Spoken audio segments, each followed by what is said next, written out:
তৃণমূল, নোটা তার উপরে। তারপরে গেলেন গোয়াতে, গোয়াতে দল ভাঙালেন কংগ্রেসকে, গোয়ার প্রাক্তন মুখ্যমন্ত্রীকে বাংলা থেকে রাজ্যসভায় পাঠালেন। পাঠানোর পরে গোয়াতে কি হলো, ওখানে গিয়ে বললেন 5,000 টাকা করে দেব লক্ষ্মীর ভান্ডার।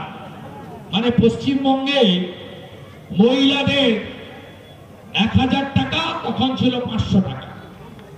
আর গোয়াতে গিয়ে বলল 5,000 টাকা করে দেব, ডোনার টুপি গোয়ার লোক পরেনি।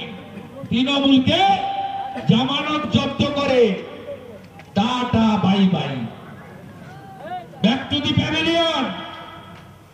মেঘালয় গিয়ে একটা দল ভাঙালেন, সেখানেও হারলেন। আর আপনার পার্টি মেঘালয়, ত্রিপুরা, নাগাল্যান্ড, গোয়ার নির্বাচনের পরে জাতীয় দলের তকমা হারালো। তৃণমূল নামটাই আইটিসি, তৃণমূল হলো স্টেট পার্টি, আঞ্চলিক পার্টি। যেমন ভব আছে না, অল ইন্ডিয়া ফরওয়ার্ড ব্লক, নামটা AIFB, কিন্তু দলটা হলো স্টেট পার্টি।